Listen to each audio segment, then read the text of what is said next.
At a BBQ party, my wife announced her pregnancy, not with me, but with my best friend.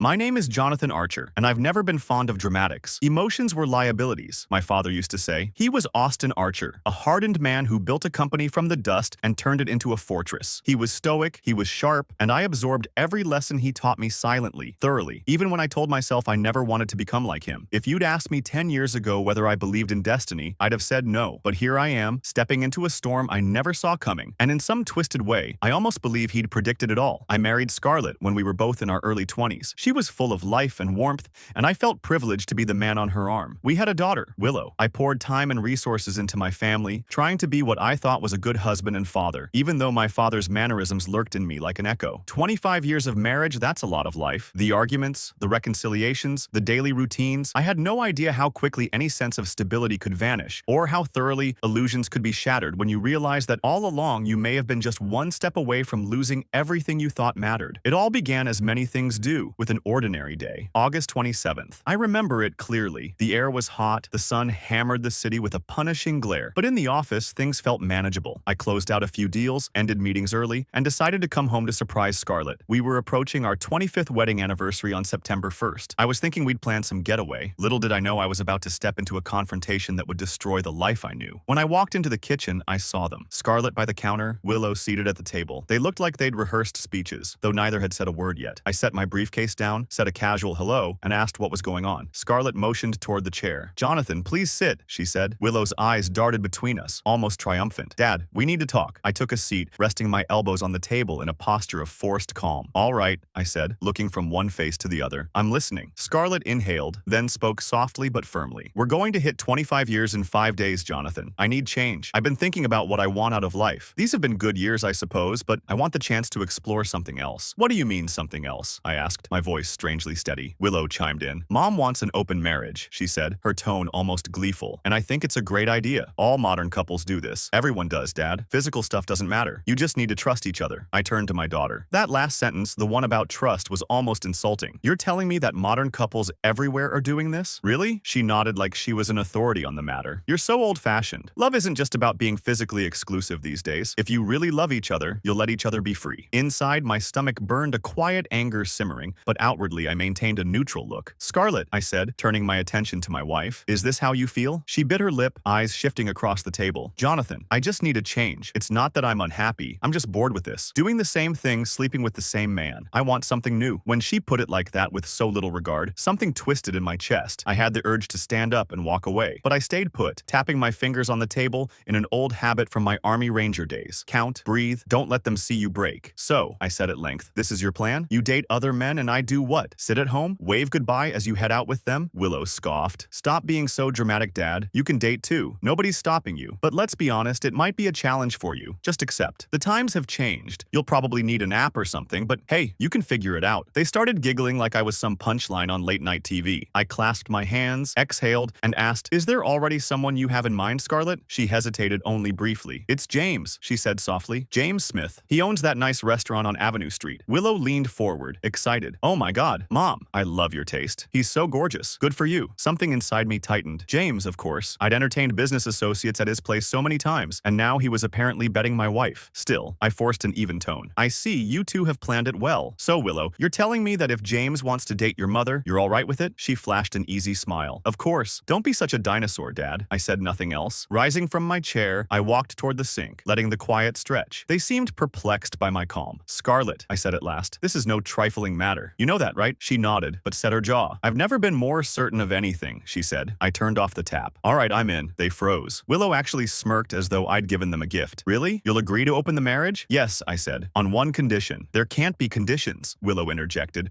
crossing her arms. "That's controlling. I make the conditions." I cut her off, turning to stare at both of them. "This house belongs to me, courtesy of the prenup I signed with your mother at my father's insistence. You two want your open arrangement, that's fine. But I will decide the ground rules for how we live in my property. If that's that's not acceptable. You'll find yourselves a different house, a different life. Understood? Scarlett's eyes widened, a flicker of apprehension there. Willow tried to brush it off with a laugh. Dad, this is half Mom's house legally. But Scarlett held up a hand. Stop, Willow. But Scarlett held up a hand. Stop, Willow, she said, her voice low. He's right. We did sign a prenup. The house belongs to Jonathan. I could sense Willow's tough facade losing ground. But you're not going to just kick us out, are you, Dad? I didn't answer. Instead, I walked out, leaving them to stew in the possibility. Later that evening, I hovered outside the kitchen, listening to them. Old habits die hard, I suppose, I heard Willow whispering. See? He'll never actually throw you out. He's bluffing. You're the love of his life. Scarlett didn't sound convinced. You don't know your father, she said softly. He can be downright ruthless when pressed. Remember, he's an ex-Army Ranger. Did you know about everything he did in Afghanistan? I only know half the story, and that's enough to scare me. Willow huffed. He's not going to do anything. He's just a cranky old man who's in for a shock. We'll see. In that moment, all I could think about was how they had no idea. I discovered some darkness in me during those military years, something cold and methodical. I tried to pack it all away under my suits and ties, but they had ignited a fuse. I retreated upstairs and let the household tension sit. The gauntlet had been thrown. Few realize that once you challenge a cornered man, you'd better brace yourself. The next day, I went straight to see Ron Jeremy, my lawyer since college. Despite his cheesy name and the jokes it invited, Ron was the sharpest lawyer I had ever met. I'd confided in him countless times and knew he'd relish a complicated request. When I told him I wanted a post-nuptial agreement designed to lock down Scarlett's potential claims, he asked a straightforward, why not just file for divorce? Too simple, I said. I want to see how far this goes. I want them to experience the repercussions of asking for an open marriage without me quietly rolling over like some dog. He smirked. You're a bigger cynic than your old man ever was. All right, let's see these conditions. I laid out my plan, a rock-solid postnup that spelled out property rights, disposal of assets, monthly testing for STDs, disclaimers about children born from outside lovers, and no allowance for extramarital partners to enter my home. Ron, reading my notes, let out a low whistle. You are going for the jugular, my friend. I thought of my father's stoic face. I'm just establishing boundaries they claimed they wanted. Let them become reacquainted with reality. 2 days later, we gathered in Ron's office. Me, Scarlett, Willow, and Scarlett's newly appointed lawyer, a tall, elegant woman named Leah. Leah's pinched expression grew more severe with each page she read. When she reached the final section, she slapped the paperwork onto the table. This states, Leah began icily, that if Scarlett files for divorce while this open marriage agreement is in effect, she forfeits all possible alimony or spousal support. She cannot claim the house, she cannot claim the business, and she's barred from bringing any partner to the marital home that includes James or anyone else. Scarlett frowned hard. Jonathan, that's too much, she said, glancing toward me. No support at all if you walk out on me for your new lover, I said. Why should I finance that arrangement? I'm simply upholding what we agreed on before we married. My father's prenup was thorough, but this clarifies the parts about an open arrangement. On top of that, you pay for your own dating expenses. Your share of the household bills remains my responsibility. But your little extracurriculars are on your dime, Willow chimed in, her voice sharp. You're humiliating her. Dad, this is disgusting. No, I said, turning to look Willow in the eye. Your mother is free to do what she wants. You told me yourself that love isn't about money, so I'm sure she can handle a date or two. And if James is as well off as you claim, he won't let her pay for anything anyway, right? Scarlett inhaled slowly, then, with forced calm, said, fine, I'll sign Leah. Let's just finalize it. Leah twisted her lips. It's unorthodox, borderline unconscionable. I'm comfortable with it, Scarlett insisted, raising her chin at me. He's trying to intimidate me, but I'm not scared. Willow pressed her arms tighter across her chest and glared. Mom, are you sure? Scarlett nodded. I'm sure. Ron pushed the documents forward and Scarlett signed. She looked at me with defiance, as though her pen strokes were an act of rebellion. Part of me almost admired the boldness, but another part of me wondered how blind she was to think she'd keep any real advantage here. Over the next few weeks, I went on autopilot. At the office, I functioned as usual deals and expansions, meetings, and phone calls. But outside, something new stirred in me, a kind of analytical malice. Scarlett wasted no time arranging her date with James. Willow cheered her on, calling me behind the times and even openly mocking me at dinner. Hey Dad, you should try Tinder, I heard. Even old folks can get a match or two. I kept my composure. The day of Scarlett's big date arrived, so I deliberately planned an elaborate move of my own. If Scarlett wanted James, the owner of a fancy restaurant, then I, ironically, would see if his daughter Maria might be interested in some company. She was 22, my daughter's age, yes, but also a legal, consenting adult with her own life. We'd spoken a handful of times at various events. Maria knew exactly who I was and disliked her father's arrogance. It seemed she was looking for a chance to rebel against him. I reached out, somewhat half serious, half curious, and to my surprise, she accepted an invitation to dinner. That evening, as Scarlett was set to meet James, I took Maria to a private function at a luxury hotel. The event was part of a charity fundraiser for veterans, something I related to in a quiet, personal way. I introduced Maria to some associates as my date, and she handled herself with poise. She wasn't just some airheaded college girl. She was intelligent, holding her own in conversations about global finance and the complexities of running a business. People watched us, some in confusion, some with smirks, but I didn't care. All that mattered was the statement. If Scarlett and Willow thought I was too antiquated to find a date, I wanted to prove a point. It didn't take long for word to spread. By the next morning, Willow was screaming her head off in the living room when I returned home. "You took James's daughter out?" she shouted, fists clenched at her sides. "What is wrong with you?" I shrugged off my jacket, ignoring her theatrics. "I took a consenting adult to a charity function," I said calmly. "Your mother spent the night with James in some hotel, right? She's free to do as she pleases." "I am free to do likewise." Willow's eyes blazed. "You're sick. She's my age." I turned to face my daughter. "You're telling me age is just a number when it's your mother, but unacceptable when it's me? Interesting double standard," she wanted to retort, but no words came. Instead, she let out a frustrated huff, turned on her heels,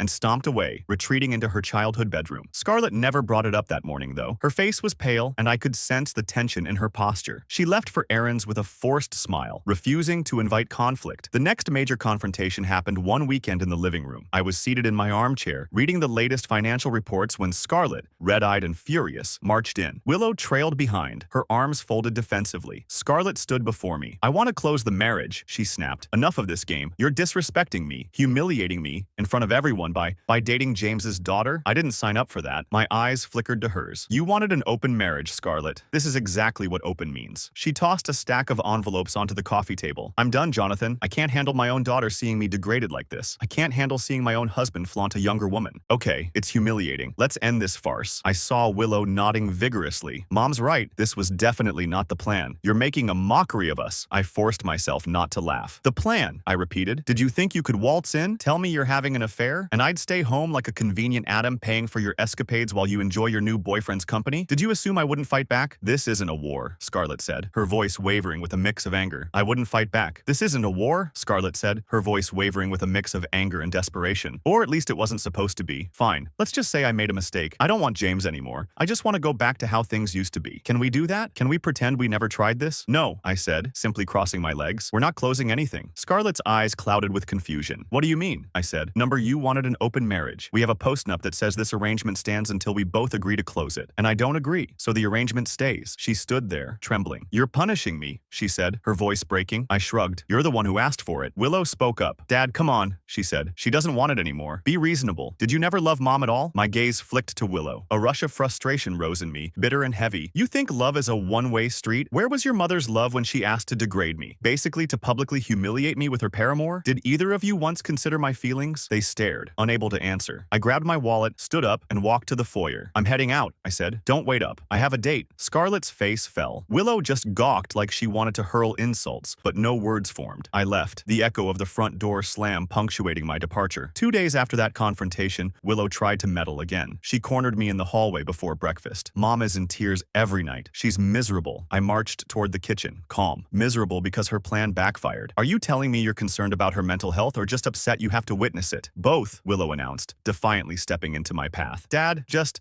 quit messing around with Maria. If you want to keep the marriage closed, then act like it. Or if you want to divorce her, do it. But don't torture Mom like this." I brushed past her, ignoring the surge of rage in my chest. "You didn't mind the idea of me being tortured in the first place, did you? Or did it amuse you to think of your father losing his dignity while you cheered your mother on?" She flinched. "That's not fair. It was about empowerment." "Spare me," I said sharply. "I'm through paying for your nonsense. Speaking of which, how's that car lease? Didn't it end soon? Who's paying the extension?" She frowned, confused, as if the abrupt change in subject caught her off guard. "You know I don't have the money, Dad." "Then you better figure it out," I said, "because I'm done footing the bill for you. The same goes for your ridiculous credit card debt and college tuition. Find a job or find another sucker. Maybe James or your mother's new flings. They might be charitable. Who knows?" Her face paled. "Are you serious? You can't just cut me off. I'm your daughter." I carefully set down my coffee mug. "You took your mother's side. That's fine. Now you get to live with the consequences of it." Her teeth clenched in frustration. "You're going to make me beg? Try working," I said coldly. "Ever heard of that?" She stormed out, tears brimming, shouting, "You're a monster," as she disappeared down the hallway. 2 more weeks crawled by. Willow's bills piled up. She had that leased car, her mounting college loans, and no steady job. She spent her days texting friends, waiting for a miracle. Maybe she expected me to cave. Eventually, the time bomb went off. One afternoon, I returned from work to find Willow on my doorstep, furious, tears staining her face. "I got a letter saying they're going to repossess the car," she hissed, shoving a piece of paper in my face. "You can't do this. I need my car. I can't just not go to class or show up somewhere on a bus like a loser. I sighed, stepped around her, and unlocked the front door. If you feel too proud to take a bus, that's your problem. She followed me inside, gesturing wildly. Dad, you were always the one who said you'd stand by me, that I wouldn't have to worry about money during college. Are you really going to backtrack on your word? Scowling, I turned to her. My condition for paying your bills was that you at least respect me. Instead, you and your mother tried to humiliate me. So yes, I am backtracking. If you can't handle the new reality, you're free to leave. I can't pay for any of these debts. She yelped. I have like $300 in my bank account. I headed toward the living room. Not my problem. Ask your mother's lover. Maybe James can cut you a check. Or maybe one of your mother's future bed partners. Willow let out a shocked breath. That's cruel. I gave her a cold, tight smile. I'm only following your logic, dear daughter. Mom's free. You're free. Everyone's modern, right? Isn't that what you wanted? She slapped the arm of the couch in frustration. Why are you being so nasty? Yes, do tell, said a new voice. It was Scarlett, stepping out from the hallway. Her expression was brittle. She held her arms crossed over her chest, looking at Willow, then me. Why are you punishing both of us like this? I turned to my wife. I'm not punishing anyone. I'm simply not rewarding disloyalty. Scarlett's eyes flicked to Willow, who was on the verge of sobbing. She softened her tone. Will, honey, go upstairs. I'll talk to him. Willow glared at me one more time, then stomped away, brushing angrily past her mother. Scarlett waited until she was gone, then faced me directly. Jonathan, enough. You've made your point. This entire open marriage fiasco was a terrible idea, but now you're just being sadistic. She's your daughter. She's young. She doesn't understand what she got herself into. I shrugged. She's old enough to goad you into an affair. She's old enough to handle the consequences. Scarlett balled her fists. Look, if that's how you want to handle Willow, fine. But you and I, can we talk civilly? She swallowed. I'm done with James, all right? He turned out to be a smooth-talking bastard. He's already pulled away, canceled the last few dates. Actually, you got what you wanted. I'm humiliated. But can we stop this madness now? Stop it how? I asked. Close the marriage. Let's try to go back. Or at least find some new normal without random dates or stupid drama. I'll sign anything. My jaw clenched. 2 weeks ago, you tried that same request. I told you no. So why do you think anything's changed? Tears glimmered in her eyes. Because I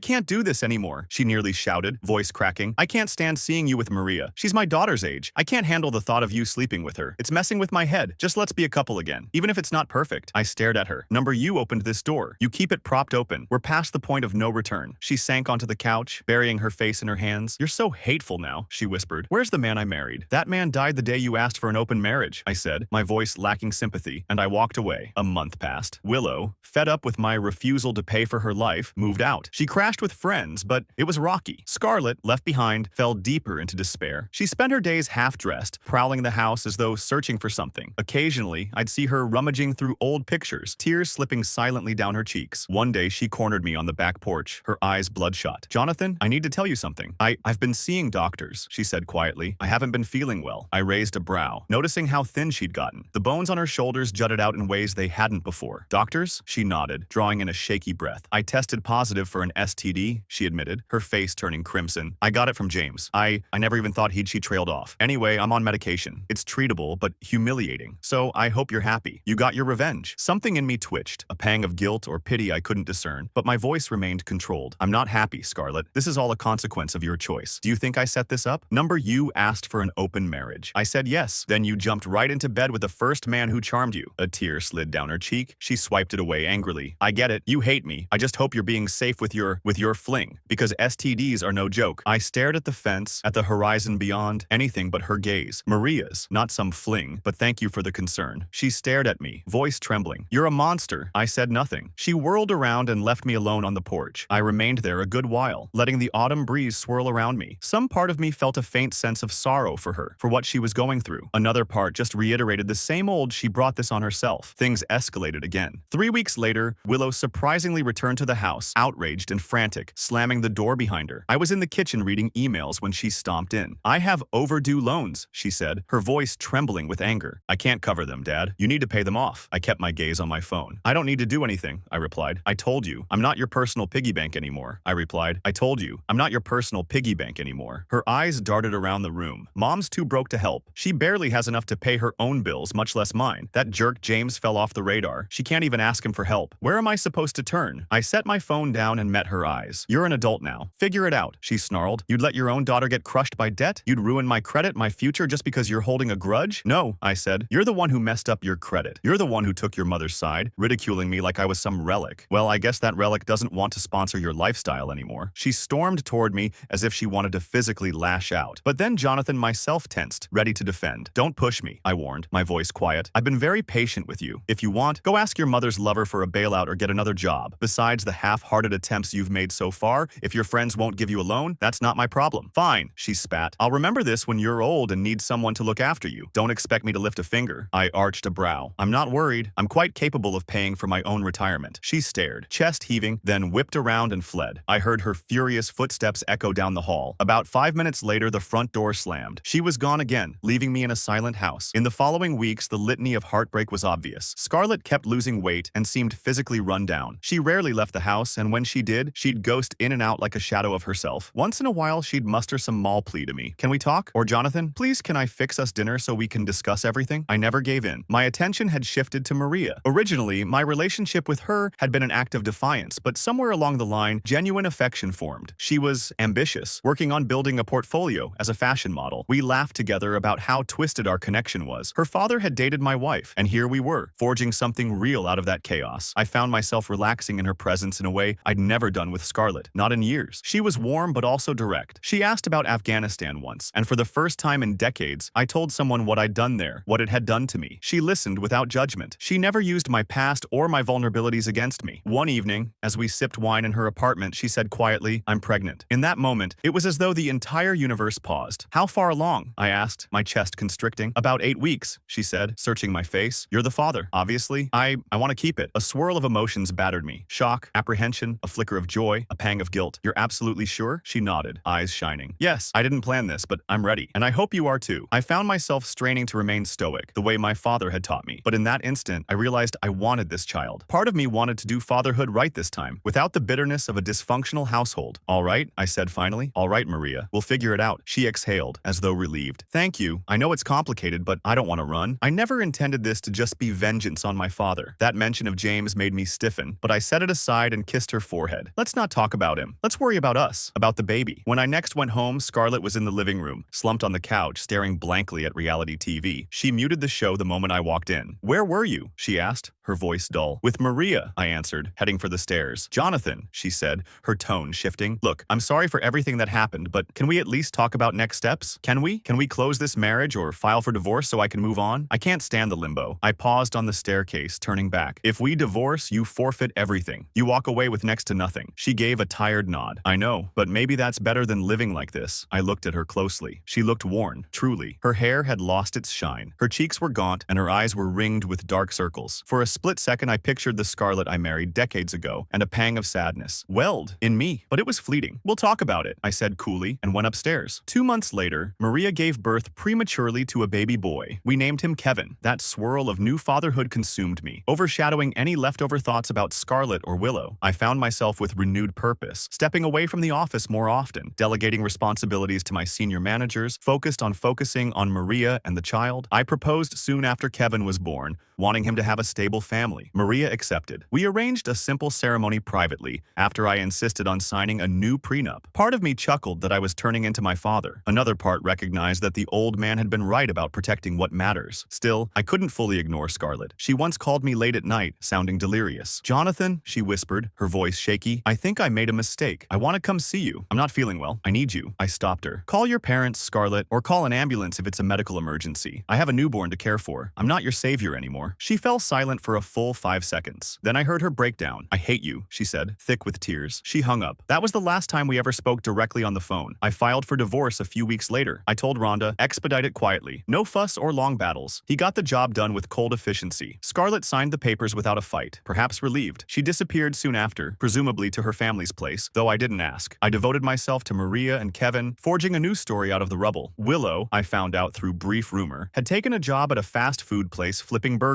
One afternoon, I stopped by that same McDonald's, mostly out of curiosity. I didn't try to speak to her. She didn't notice me. She was rushing between the kitchen and the serving area, hair tied back, face flushed, but she looked okay, healthier than the last time I saw her. Maybe working for a living was teaching her what it meant to stand on her own feet. I walked out with my lunch in hand, not saying a word. I felt oddly proud she was at least learning some responsibility, but the rift between us was still vast. I left her to whatever path she wanted to walk. walk. 5 years passed. Kevin was a joyful kid bounding around the house. Maria and I had a stable life. I never tried to contact Scarlett or Willow. Some part of me wanted closure. Another part was too entrenched in the new reality to dwell on old regrets, occasionally through random acquaintances or sparse news. I heard that Willow had found another job, that she was renting a small apartment, slowly paying off loans. Good, no reason for me to step in. Resistance to my money was exactly what she needed. One Sunday morning, the phone rang. I'd been in the living room helping Kevin organize his art supplies. Maria was out back, enjoying coffee in the easy sunshine. The caller ID startled me. Scarlett's father. We hadn't spoken since the divorce was finalized. I picked up. Hello? A few seconds of silence, then his voice came through. Subdued. Jonathan, he said quietly. Scarlett passed away last night. I felt an abrupt lurch in my chest. What? How? I managed. She was living with us, but her health had been declining for a while. The infection she got from that lover, James, never fully went away. Complications? She was in and out of the hospital for months. Last night,